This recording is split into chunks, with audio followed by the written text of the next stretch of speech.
Hi, I'm Fazal from Edible Roots. We help people in Delhi grow their own food in small confined urban spaces like balconies, terraces or gardens.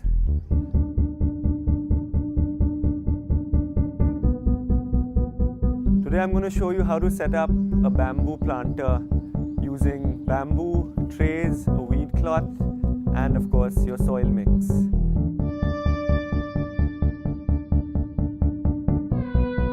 So the first step is the tray.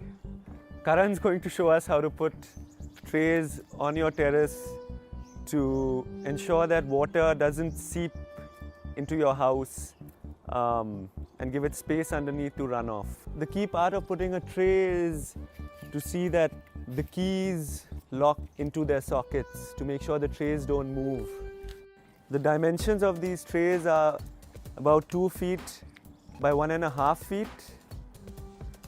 And so we're going to put 6 trays here. It'll give us a little more space. This is the bamboo skirting. This is what gives the support to soil from the sides and holds the soil together.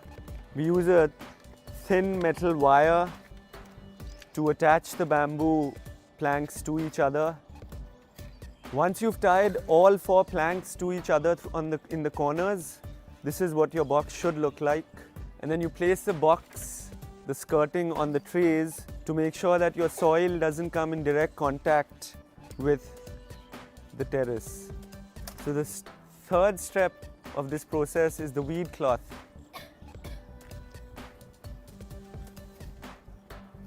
The weed cloth's role is to hold the soil mix in place and make sure it doesn't run off when you water your plants. This is a polymer which withstands water as well as sunlight. Now the fourth step of making your bamboo planter is the potting mix or the soil mix.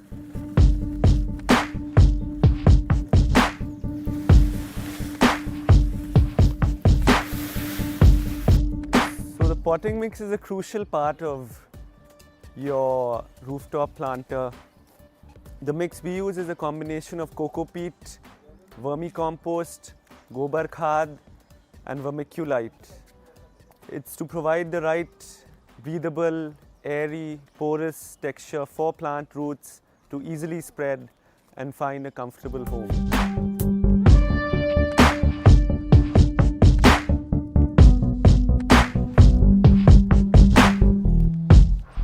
So there are 2 main problems when you're growing in containers on the rooftop. The first problem is that the soil becomes hard and compacted because there aren't any worms or subsoil fauna to keep it loosened up. The second problem is that roots have a very limited space to search for nutrients. So to compensate for these 2 problems, we create a potting mix which is a combination of a number of different elements. The first and most important one is vermicompost, which provides nutrients. The second is coco peat. It ensures that the potting mix remains friable or crumbly. It gives roots space to easily spread and move around. It makes sure the soil doesn't get compacted. The third component is vermiculite, which is a mineral. It's a crushed rock that's then popped and creates spaces that hold moisture and nutrients for roots. So those are the 3 main components of our potting mix. We also add bits of neem khali as a fungicide and pesticide, and a very little amount of seaweed for micronutrients.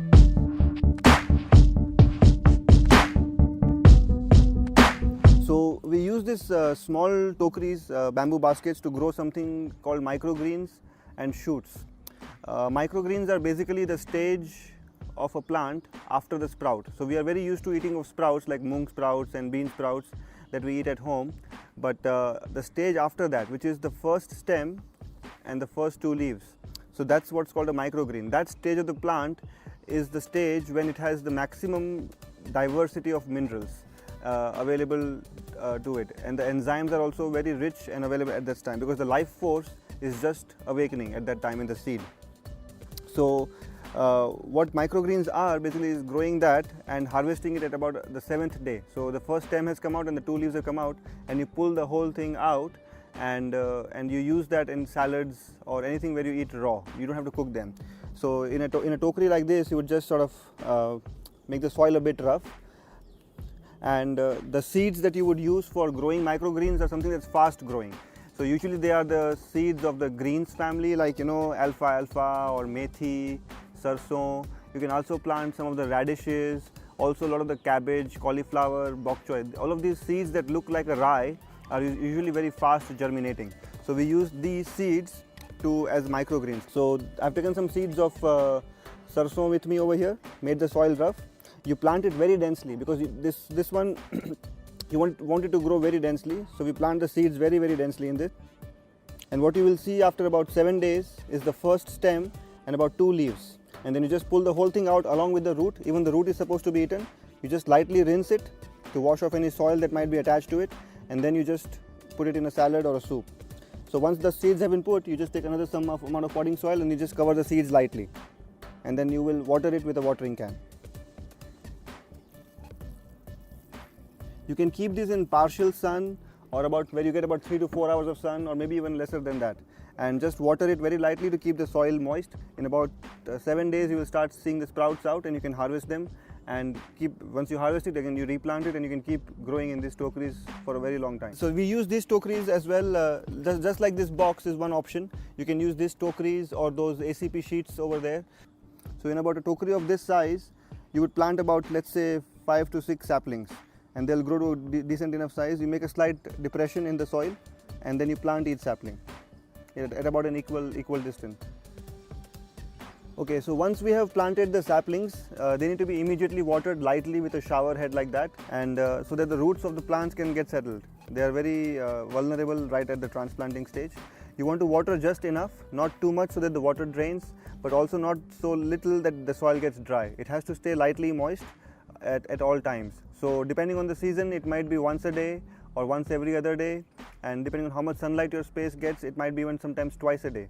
So you have to see the season, see the weather, but the idea is that the water shouldn't drain from the bottom, but the soil surface should look slightly moist.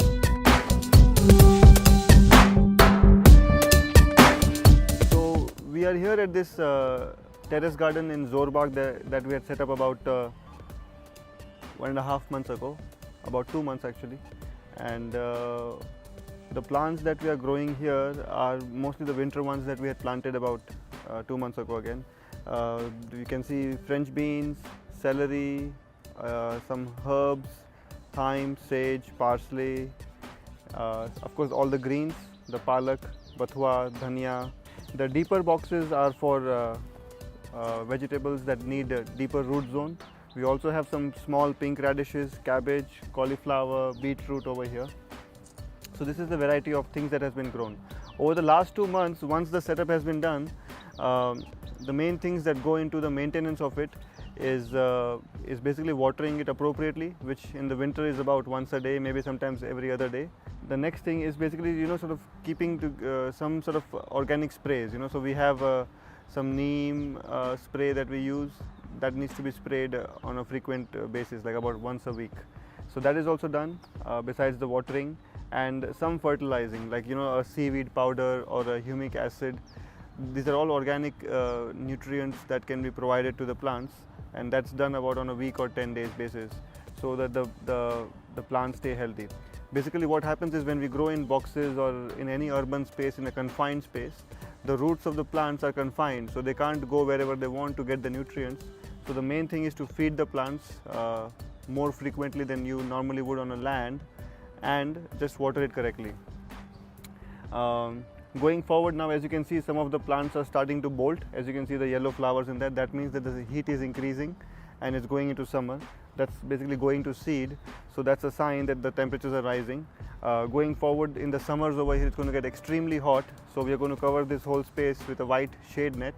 For the veggies, we typically use a 35% shade net in a white color, so that the white light diffuses it appropriately for veggies.